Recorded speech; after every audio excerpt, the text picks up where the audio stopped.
In a valley cradled by majestic snow-capped peaks, a boy named Lucas gazed upward every night, his eyes tracing the silhouette of Mount Ardent. The mountain loomed above all others, shrouded in clouds and legend, whispered to be unconquerable.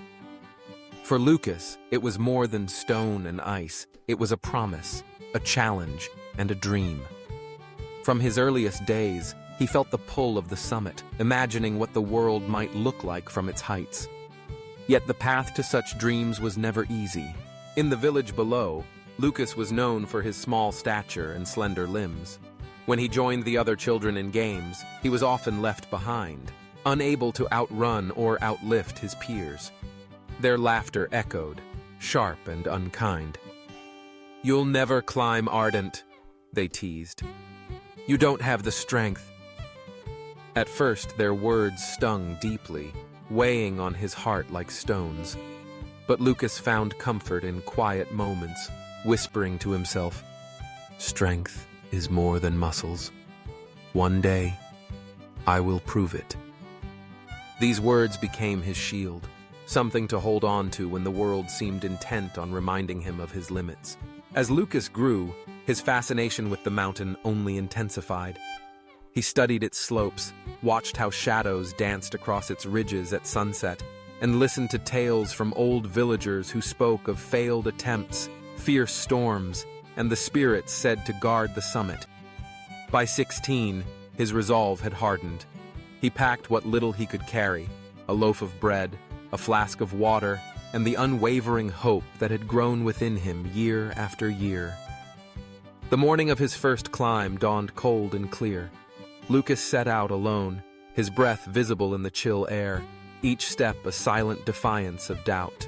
The path proved merciless. Loose rocks slid under his feet, icy winds whipped across his face, and every muscle ached from the unfamiliar strain. Higher up, the thin air pressed against his lungs, making each breath a battle. His hands, red and raw, gripped at crags and branches, but fatigue crept in faster than he had anticipated. Before reaching even halfway, Lucas collapsed where the wind howled and the sky seemed impossibly far. When he stumbled back into the village, bruised and beaten, the villagers sneered, shaking their heads. "We told you, weakness cannot conquer a mountain." Shame burned inside Lucas, but it did not destroy him. Instead of retreating from the dream, he sought new ways to grow. He watched farmers, learning the patience required to tend crops through seasons of drought and rain. He followed shepherds through narrow mountain passes, practicing balance and agility. From stone masons, he learned resilience, watching them labor from sunrise to sunset, crafting sturdy walls from rough stone. Day after day, Lucas built not his biceps, but his endurance, his steadiness, and his spirit. He understood now that the mountain demanded more than brute force. It required fortitude, wisdom, and heart. Years passed, and Lucas grew into a young man. The mountain called to him once more. This time, his preparations were different. His body was lean, but strong in its own way, and his mind was steeled with lessons learned from the valley's hardest workers. Lucas set out again, determined to go further than before. The climb was no gentler. Storms lashed at him, hunger gnawed at his belly, and loneliness pressed upon him. But Lucas pressed on, step by grueling step. Near the summit, disaster struck. An avalanche thundered down the slopes, a force of nature both beautiful and terrifying. Lucas, quick-thinking and brave, shielded a fellow traveler he met on the path, saving the man's life but losing his own chance at the peak. Bruised and broken, he returned home. This time, the whispers were different. "Foolish boy, always failing," some said. But the traveler he had saved spoke up, his voice ringing with awe. "You call this failure? He has more strength than any I've known." Lucas began to understand that strength was not only about reaching the top, but about rising again after each fall. He turned his attention to helping others in the valley. He guided lost shepherds through foggy mornings, carried firewood for the elderly, and taught children how to walk the safest paths through the hills. Slowly, perceptions changed. People no longer mocked him. Instead, they sought his help, trusting in his steadfastness and gentle wisdom. Lucas had become a pillar in the community, his strength evident in quiet acts of kindness and resolve. Yet the mountain still called, not as a challenge to his pride, but as a promise he had made to himself long ago. By the time Lucas reached 30, the entire village respected him, and many wished to join him in his quest. Together, they prepared for the final ascent, not as a solitary feat, but as a shared journey. The climb was brutal and relentless.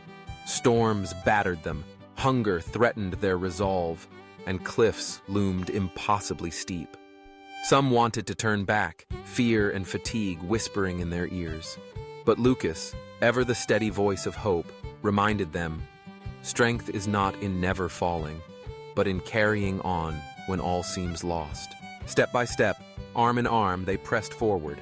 Lucas led not with force, but with encouragement, patience, and unwavering courage. The summit, once a distant dream, drew closer. And finally, for the first time in history, the peak of Mount Ardent was reached, not by one man's strength, but by the combined persistence and courage of many. The villagers stood beside Lucas, gazing out over the valley, the world stretching vast and beautiful below them. From the summit, Lucas spoke softly but with a voice that carried, "All my life, I thought strength was about climbing mountains. But the truth is, strength is the mountain. It is patience like stone, endurance like rivers, and courage like fire. We all carry this mountain within us." Tears glistened in many eyes. The villagers understood now that true strength was never about muscle or glory. It was about the will to rise, the heart to endure, and the kindness to carry others along the way. Lucas's journey had transformed not only himself, but the entire valley. The lesson of Lucas and Mount Ardent endures. Strength is not in never falling, but in rising each time we do. True power comes not from the body, but from the spirit. We are strongest not when we conquer alone, but when we lift others with us.